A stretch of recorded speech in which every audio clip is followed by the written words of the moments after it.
Welcome back to Joe Stunner Boxing. You know, Piers Morgan is, in my opinion, a detestable old tabloid hack. I've never liked him.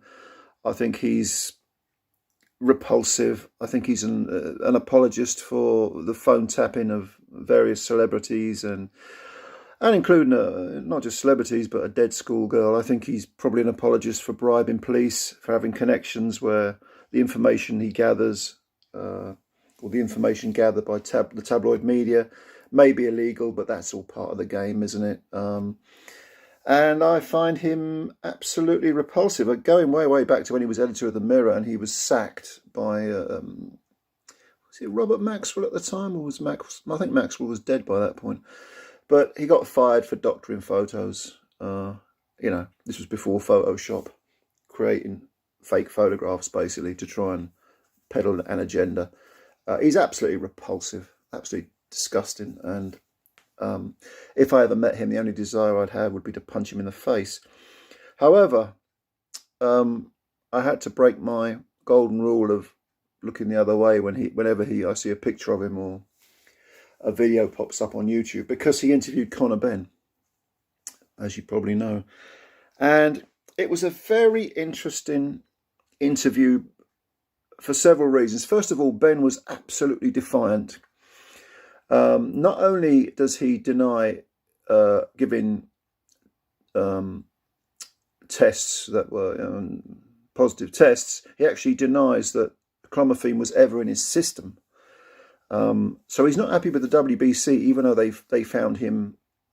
Well, they didn't find him comprehensively innocent, but what they said was there's no evidence to suggest that he knowingly ingested the illegal substance, which is different from saying, well, actually, we found you innocent. Ben's not happy with this because it implies that the substance may have been in his system. And also the WBC said they found no fault with the testing system. And of course, they work with that particular testing agency, so they're probably not going to put the boot into them, are they? But Ben wasn't happy with that either. He also mentioned his 270-page dossier. He claims that proves his innocence. And the one thing that Morgan really pursued and wouldn't let go, he was like a dog with a bone on this point. He wouldn't let it go. He said, look, why don't you hand over that dossier, if it's got all that information, all that proof in it, to the British Boxing Board of Control? Ben said, absolutely not. He hates the board. In his opinion, they've slandered him and not supported him and cost him millions of pounds. And his name has been dragged through the mud. The public, he's been in the court of public opinion. Of course, he's guilty. People have ridiculed his excuses. And Morgan persisted. He said, well, reveal this dossier and then people can, do cross-references on the issues, on the issues raised, and they can, it can be, as I've always said, like, to use the academic term, peer-reviewed by other scientists, and then they can say, well, yes, this is accurate, and yeah, okay, you've got a point. It would increase the chance of the public perception of him being innocent, rather than the current sort of tidal wave of opinion, which is that he's guilty and that he's trying to get out of it. When Morgan asked Ben about, he said, well, this dossier you've put together, obviously you hired top scientists. And Ben said, well, of course I did. Yeah, absolutely I did. I'm totally innocent. And I hired the best scientists because I wanted it proved. And again, Morgan said, well, okay, if that's the case, reveal to the public all this information. Ben sort of alluded to the fact that there are legal issues going on. He reiterated, when asked actually, he said, well, I will be suing the board. They've cost me millions of pounds and blah, blah, blah, my reputation and so on. But Morgan wasn't having it. To his credit, and God knows I hate giving this guy any credit for anything, but he didn't let that issue lie. He persisted.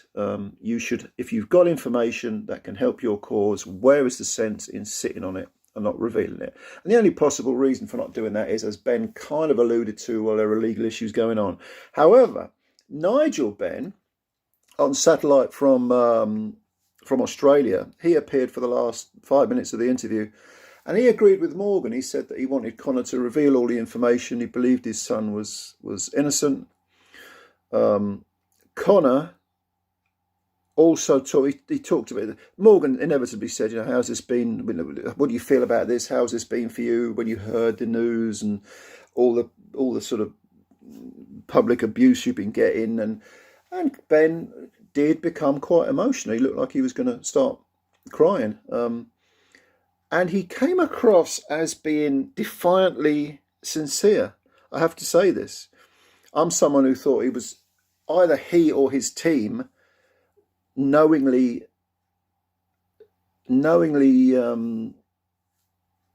put this stuff into his diet with the intention of increasing the. It's an illegal substance, but I think it was knowingly done. I don't know whether Ben himself did it, but his team, whoever they are, his nutritionists, I still think there's a very, very realistic chance that even if he didn't do it, people supporting him, the people that he hires to look after his diet, to increase his weight, he was obviously going to fight Eubank, who was 2 divisions higher. It's not apparently it's not the eggs he was eating. It's egg white supplement. Apparently, that was increased. That was part of the diet to make him bulk up. However, clomiphene is a masking agent and can add testosterone. Look, I'm not a chemist. I don't understand this stuff. I'm not a nutritionist. I can only go by what I've read.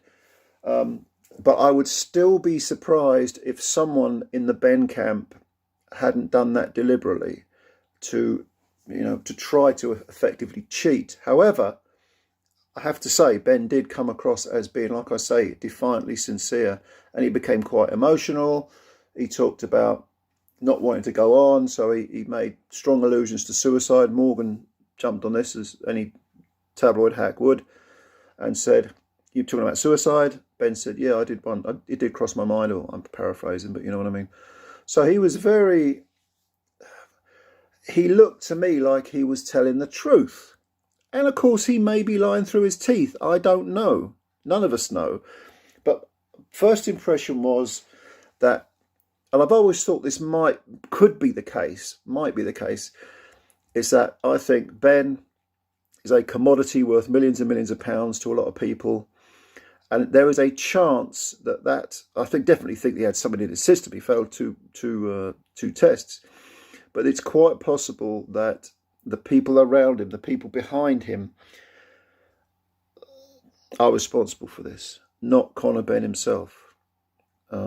Because Conor Benn, the reason you hire nutritionists, the reason you hire a training team, the reason you hire dietitians is to look after you, because you don't have that knowledge and you want the absolute best people around you. Just like if you put together a 270-page dossier, you hire the best lawyers, you hire people who understand nutrition, who understand diet, who understand how to put on weight, muscle, the right amount, so that it doesn't kill your speed, increases your power, and so on.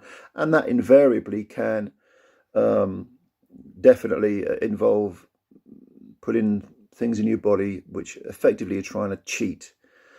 I've always thought it's possible that Ben might just be a pawn in the game here. But he claims not. He insists that stuff was never in his system.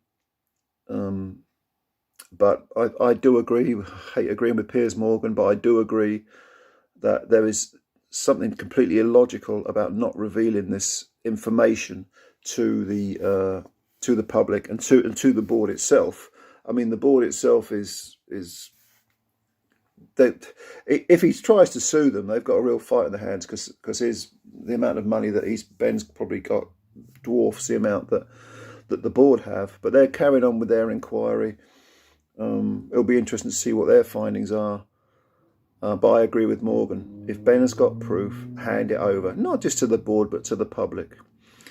Morgan also talked about how Ben has been, ridiculed completely. Ben said it has affected him. It was horrible. He couldn't sleep. He didn't want to go to sleep, because he knew he'd wake up again to the same sort of torture, mental torture. Maybe he himself is innocent. I do believe he had something in him. I do believe something skullduggerous went on behind the scenes. But like I say, whether Ben himself knowingly took it or not, I'm not 100% convinced. It's possible he was lying through his teeth in that interview. It's also possible he was telling the absolute truth. But go and have a look at the interview if you haven't seen it already. It's on. I mean, the version I saw was about 25 minutes long. I don't know whether that was the whole thing. Maybe it was edited. But that's all I could stand of looking at Piers Morgan anyway. But the general gist of it, go and have a look at it. It's on YouTube. See what you think. Leave your comments below, and yeah, see what you think. Thanks for your time as always. Like the video, hit subscribe if you're new. Go on, it helps the channel out. And of course, thank you as always for your time. We'll speak again soon. Bye bye for now.